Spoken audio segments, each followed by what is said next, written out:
नमस्कार, India voice पर स्वागत है आपका। मैं हूं आपके साथ प्रियंका मिश्रा। 4 बजे की 4 बड़ी खबरों से करेंगे शुरुआत, जहां पहली खबर दिल्ली से है, जहां पूर्व में उप मुख्यमंत्री मनीष सिसोदिया की जमानत अर्जी सुप्रीम कोर्ट ने खारिज कर दी है। सुप्रीम कोर्ट ने सिसोदिया के खिलाफ मुकदमे को 6 से 8 महीनों के भीतर पूरा करने के निर्देश दिए हैं। बात करेंगे दूसरी खबर की, आंध्र प्रदेश के विजयनगरम से, जहां 2 ट्रेनों की टक्कर के बाद पैसेंजर ट्रेन के 4 डिब्बे पटरी से उतरे हैं, जिसमें 14 लोगों की मौत हो गई है। वहीं तीसरी खबर यूपी से है। सपा अध्यक्ष अखिलेश यादव ने सैकड़ों सपा कार्यकर्ताओं के साथ पीडीए साइकिल यात्रा की शुरुआत की है। और चौथी खबर बदायूं से सामने आ रही है, जहां स्कूल वैन और बस की आपस में जोरदार टक्कर हो गई, जिसमें ड्राइवर सहित 5 बच्चों की मौत हो गई है।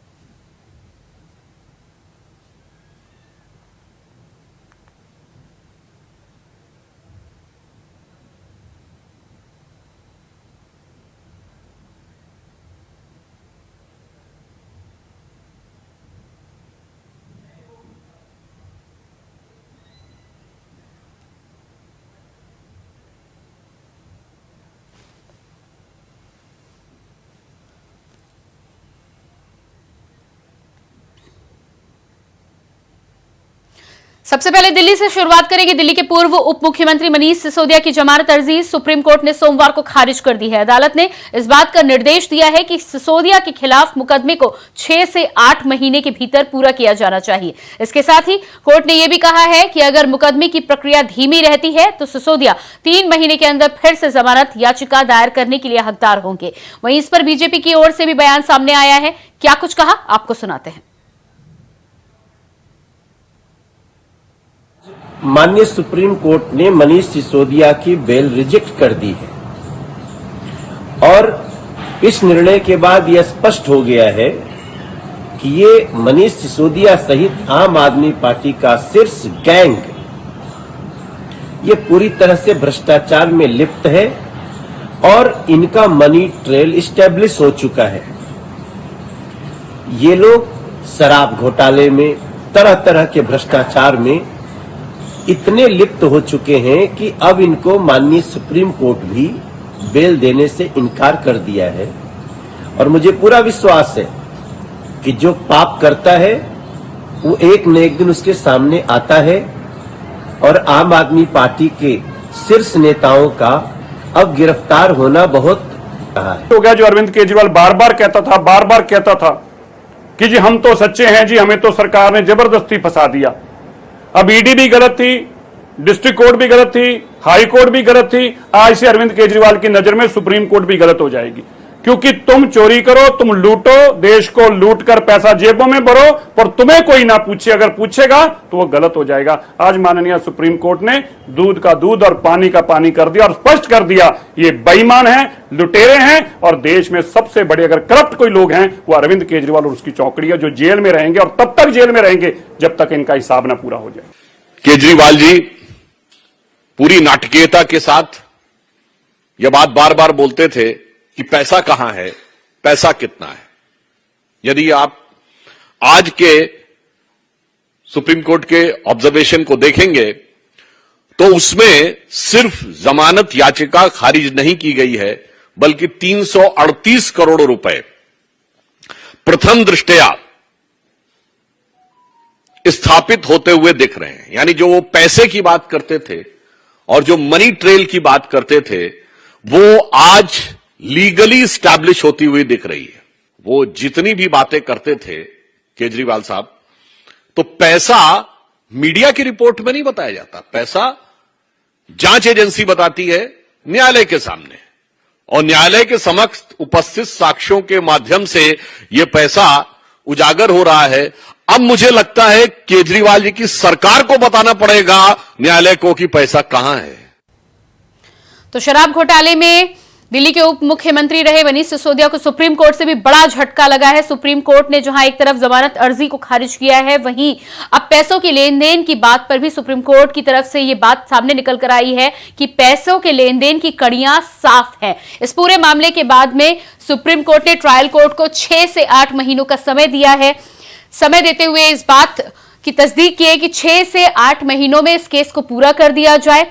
इस केस की जितनी भी सुनवाई है उसे पूरा किया जाए। इसके अलावा मनीष सिसोदिया को लेकर भी सुप्रीम कोर्ट ने कहा है कि यदि इस बीच में सुनवाई पूरी नहीं होती है तो 3 महीने के बाद मनीष सिसोदिया एक बार फिर से जमानत की अर्जी जरूर दायर कर सकते हैं, लेकिन आज मनीष सिसोदिया को सुप्रीम कोर्ट की तरफ से बड़ा झटका लगा है। इस पूरे मामले में अब तक जिस तरह से आम आदमी पार्टी के बयान निकलकर सामने आ रहे थे, ऐसे में तमाम विपक्षी पार्टियां आम आदमी पार्टी पर और साथ ही साथ मनीष सिसोदिया पर निशाना साधती भी नजर आ रही है। हमारे साथ दिल्ली से संवाददाता अजीत कुमार लाइव जुड़ चुके हैं।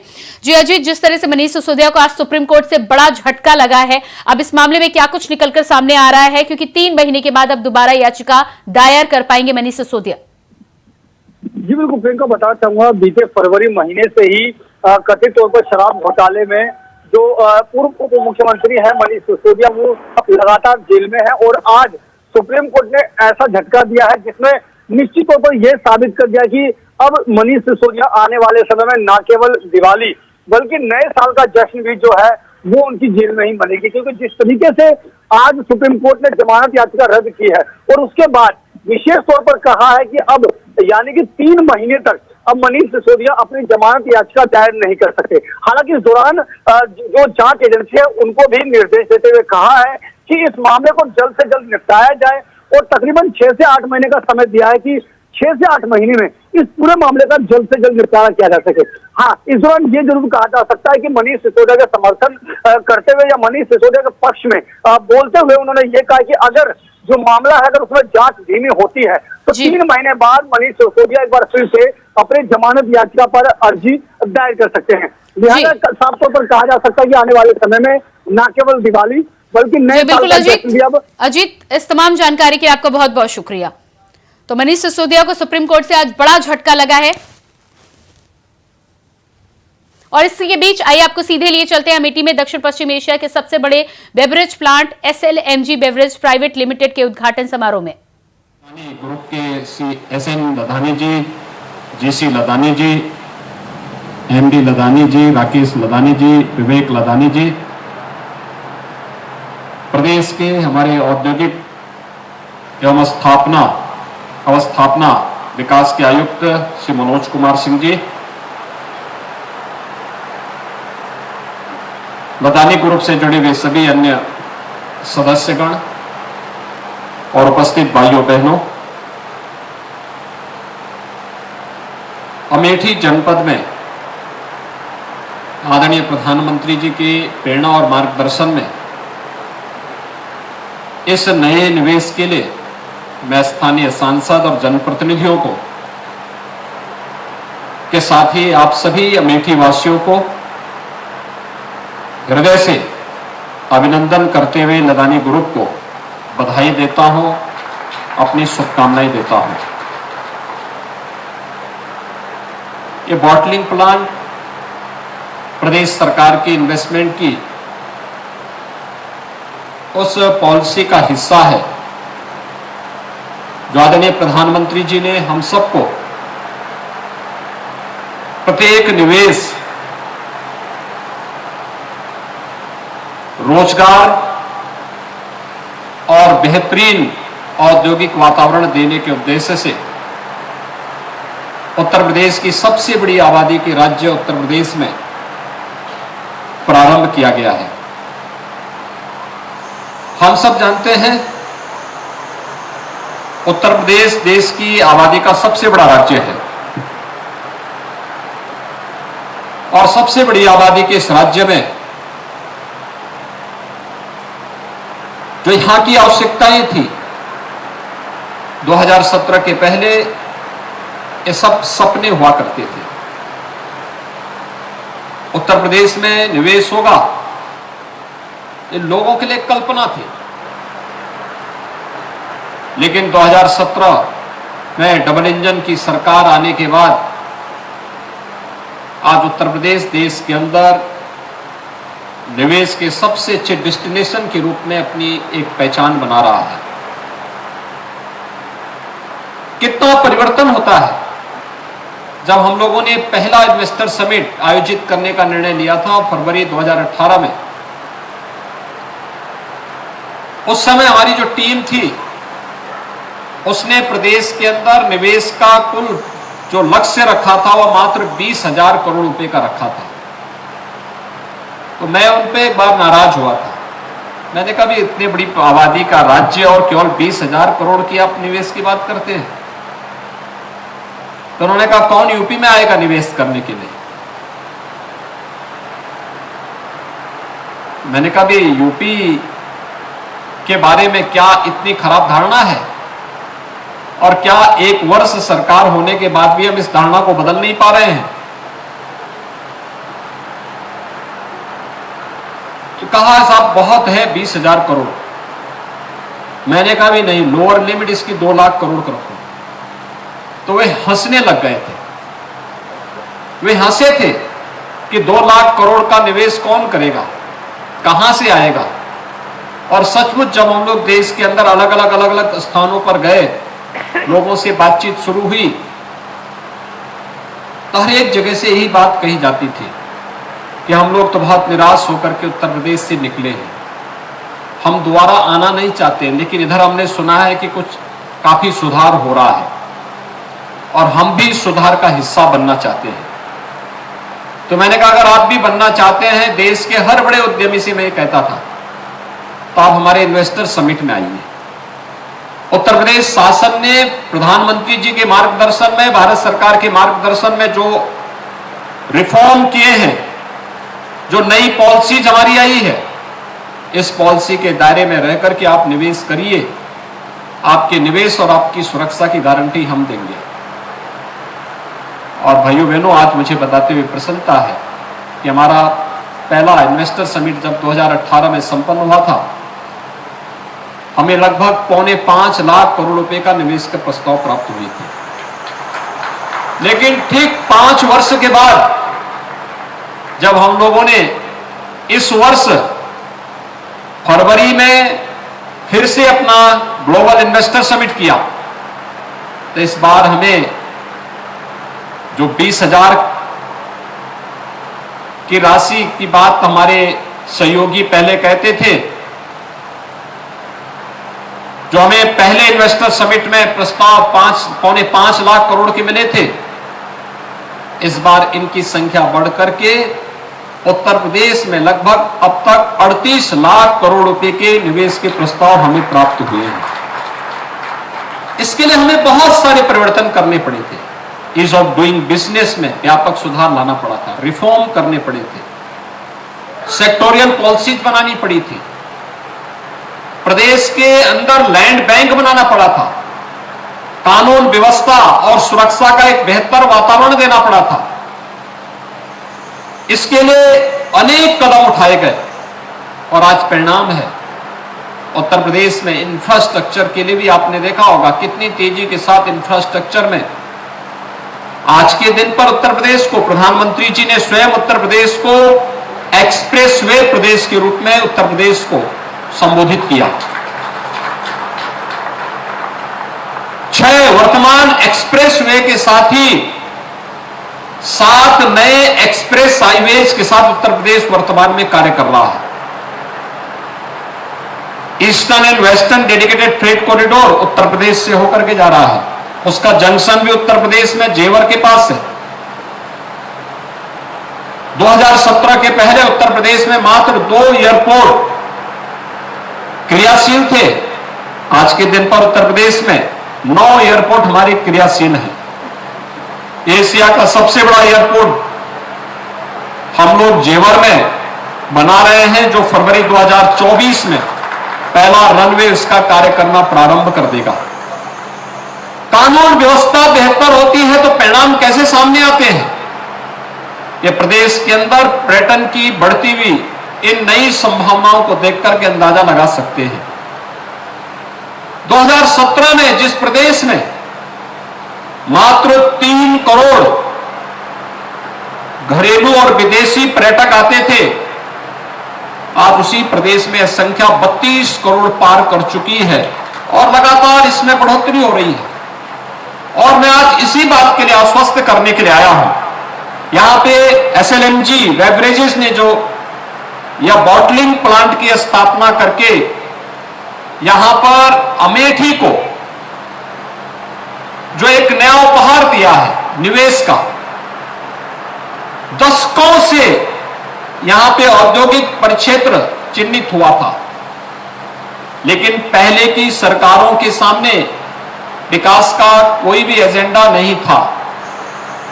उन्होंने विकास को बहुत संकुचित दायरे में रह करके सीमित कर दिया था। वे जातिवाद के नाम पर परिवारवाद को बढ़ावा देते थे। उन्होंने सामाजिक ताने बाने को छिन्न भिन्न करके रख दिया था। समाज में वर्ग संघर्ष की स्थिति पैदा करने का कुत्सित प्रयास किया था। तो जो व्यक्ति परिवारवाद में और सामाजिक वैमनस्यता में ही जिसका ज्यादा समय खर्च हो रहा होगा, उस व्यक्ति के पास कहां से फुर्सत होगी कि वह विकास के बारे में सोचेगा, निवेश के बारे में सोचेगा, बेहतर कानून व्यवस्था के बारे में सोचेगा। और उत्तर प्रदेश दुर्भाग्य से इन्हीं लोगों की कुदृष्टि का इस शिकार बना था। लेकिन आज इससे उभर करके नए नए निवेश उत्तर प्रदेश में आ रहे हैं। डेवलपमेंट का ऐसा कोई कार्य नहीं जो आज उत्तर प्रदेश में डबल इंजन की सरकार न कर रही हो। और आज उसी का परिणाम है कि इस नए बॉटलिंग प्लांट ने निवेश की एक नई गति दी है। और जहां पर यह एक नया बॉटलिंग प्लांट न केवल निवेश के लिए बल्कि स्थानीय स्तर पर नौजवानों के लिए रोजगार के भी एक बेहतरीन गंतव्य के लिए ये जाना जाएगा, बल्कि इसके माध्यम से स्थानीय स्तर पर, मुझे अभी लदानी जी बता रहे थे कि स्थानीय ITI, पॉलिटेक्निक या स्थानीय संस्थानों में जो छात्र अध्ययन कर रहे हैं, उन्हीं छात्रों को यहां हम ट्रेनिंग के साथ जोड़ करके एक इंस्टीट्यूट को यहां पे डेवलप करेंगे। और मैं उनसे कहना चाहूंगा कि एक अवसर है जब हम PM इंटर्नशिप स्कीम और CM इंटर्नशिप स्कीम का लाभ ले सकते हैं। कोई भी उद्योग जो इस प्रकार के नौजवानों को अपने साथ जोड़ेगा, आधा मानदेय उद्योग को देना पड़ेगा और आधा मानदेय 1 वर्ष की ट्रेनिंग के लिए स्वयं सरकार उन्हें उपलब्ध करवाएगी। और इस स्कीम का लाभ अगर कोई भी उद्यम लेता है तो हमारे यूथ के पास अनुभव होगा, उसको कहीं भी प्लेसमेंट की एक नई सुविधा प्राप्त होगी। लेकिन साथ साथ उद्यम को भी अपनी रुचि और अपनी पसंद के योग्य मैन पावर की उपलब्धता उनके सामने यहां पर स्थानीय स्तर पर ही उन्हें उपलब्ध होती हुई दिखाई देगी। बहुत शीघ्र हम लोग लगभग 2000 करोड़ रुपए के नए निवेश के प्रस्ताव आपके इस अमेठी में और लेकर के आने वाले हैं। यूपी सीडा के द्वारा जो यहां पर इस औद्योगिक परिक्षेत्र में भूमि आरक्षित की गई है, उस आरक्षित भूमि में नए प्रस्ताव भी हमें प्राप्त हुए हैं। और ग्लोबल इन्वेस्टर समिट के इन प्रस्तावों को ग्राउंड ब्रेकिंग सेरेमनी के माध्यम से हम लोग तेजी के साथ आगे बढ़ाना चाहते हैं। जो यहां की लोकप्रिय सांसद और माननीय केंद्रीय मंत्री जी ने जो बात कही है, पूर्वांचल एक्सप्रेस हो या Bundelkhand express way, Ganga express way हो या फिर अन्य किसी भी एक्सप्रेस हाईवे पर, हम लोगों ने औद्योगिक निवेश के नए क्लस्टर विकसित करने के एक नए कार्यक्रम को आगे बढ़ाया है। और मुझे बताते हुए प्रसन्नता है कि कानपुर से लेकर के झांसी के बीच 38,000 एकड़ भूमि पर एक नए औद्योगिक शहर के निर्माण की कार्रवाई को भी बसाने की कार्रवाई हमने प्रारंभ की है। आप आश्चर्य करेंगे कि नोएडा को बसाने में और नोएडा को स्थापित करने में 46 वर्ष लगे। कुल 35,000 एकड़ भूमि हम लोगों ने यहां पर अब तक अर्जित की है, जिसमें टाउनशिप भी है और निवेश भी है। निवेश के लिए वहां पर औद्योगिक निवेश के लिए भी भूमि वहां पे आरक्षित की गई। लेकिन बुंदेलखंड, झांसी बुंदेलखंड औद्योगिक क्षेत्र में पहले ही फेज में हम लोग 38,000 एकड़ भूमि को लेकर के इस कार्यक्रम को आगे बढ़ा रहे हैं। वहां एक नया एयरपोर्ट भी बनाएंगे। वहां पर हमारी बेहतरीन कनेक्टिविटी बुंदेलखंड एक्सप्रेसवे की भी है, कानपुर झांसी हाईवे की भी है और भी अन्य अच्छे बेहतरीन वहां पे कनेक्टिविटी की हम लोगों ने व्यवस्था दी है। मुझे पूरा विश्वास है कि इसका लाभ उत्तर प्रदेश में निवेश करने वाले सभी हमारे निवेशक गण लेंगे। आदरणीय प्रधानमंत्री जी ने देश का पहला इनलैंड वाटरवे वाराणसी से हल्दिया के बीच में दिया है। यह क्रियाशील हो चुका है। उत्तर प्रदेश सरकार वर्तमान में इनलैंड वाटरवे अथॉरिटी के गठन की कार्रवाई राज्य स्तर पर भी कर रही है। उत्तर प्रदेश में जल मार्गों के विकास के लिए हमारी सदा नीरा नदियां, पर्याप्त जल राशि इनमें साल भर रहता है। इनमें इन जल मार्गों को भी हम इनके माध्यम से यहां से एक्सपोर्ट के एक नए हब के रूप में स्थापित करने की कार्रवाई को आगे बढ़ाने का कार्य कर पाएंगे।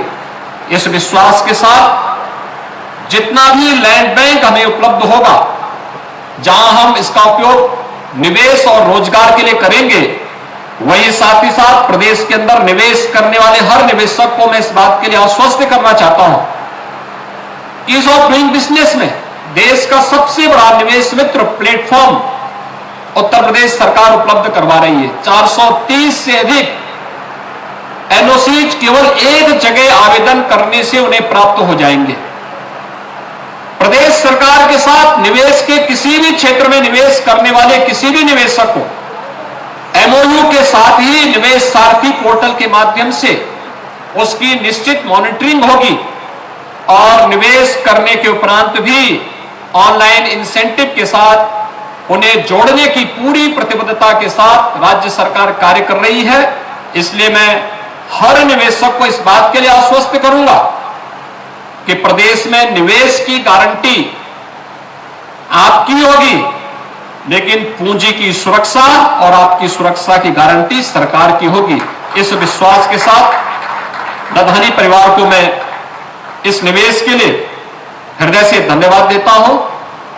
स्थानीय नागरिकों को जो इस प्रकार के निवेश का स्वागत करते हैं, उसे प्रोत्साहित करते हैं, उनका अभिनंदन करता हूं और माननीय जनप्रतिनिधियों का जो सकारात्मक सहयोग इन कार्यों के लिए मिलता है, उनको भी हृदय से धन्यवाद देते हुए आप सबके प्रति मैं अपनी शुभकामनाएं देता हूं। एक बार फिर से इस बेहतरीन निवेश के लिए लदानी परिवार को हृदय से बधाई और शुभकामनाएं।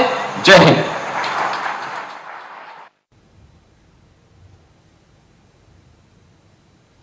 तो ये आप अमेठी से सुन पा रहे थे मुख्यमंत्री योगी आदित्यनाथ को। और इसके बाद बात करेंगे खबरों की। आंध्र प्रदेश के विजयनगरम में एक बार फिर से ओडिशा के बालासोर जैसा हादसा हुआ। 2 ट्रेनों की टक्कर के बाद पैसेंजर ट्रेन के 4 डिब्बे पटरी से उतर गए, जिसमें 14 लोगों की मौत हो गई। बताया जा रहा है कि पैसेंजर ट्रेन विशाखापट्टनम से रायगढ़ जा रही थी और तभी दूसरी ट्रेन ने उसे पीछे से टक्कर मार दी। हादसे के बाद रात भर रेस्क्यू ऑपरेशन चलाया गया। रेलवे ने यात्रियों के लिए बस की व्यवस्था की है ताकि क्षेत्र में ना फंसे। इसके साथ ही पटरियों को ठीक करने का काम भी जारी है। लेकिन इस बीच सवाल उठता है कि आखिर एक बार फिर से इतना बड़ा हादसा कैसे घटित हुआ। ट्रैक का रिस्टोरेशन का काम अभी हमने फोकस किया है। जो लोगों को रेस्क्यू करने का काम था वो कल रात को हमने करीब 12 बजे तक वो क्लियर हो गया था। वर्तमान हम लोग एक्सग्रेसिया और कंपेंसेशन का पेमेंट जो है वो भी चालू है। ट्रैक रेस्टोरेशन हम लोग आज आशा है कि आज शाम तक कंप्लीट हो जाएगा। 11 लोगों का अनफॉर्चुनेट डेथ है और जो इंजरीज हैं वो 50 अराउंड है। जो सिंपल इंजरीज थे उनको हमने नज़दीकी जो अलमंडा का हॉस्पिटल है वहाँ पे हमने फर्स्ट एड वगैरह करके उनको जाने दिया है। और जो ग्रीवियस इंजरीज हो गए उनको विजयनगरम और विशाखापट्टनम ऐसे कुछ हॉस्पिटल्स में शिफ्ट किया है। बाकी स्ट्रैंडेड पैसेंजर्स के लिए हमने ट्रेन और बसेस का इंतजाम किया था। उनके थ्रू से वहाँ अभी किसी को दिक्कत नहीं है। और इसी के साथ फिलहाल इस बुलेटिन में इतना ही। खबरों का सिलसिला जारी रहेगा। नमस्कार।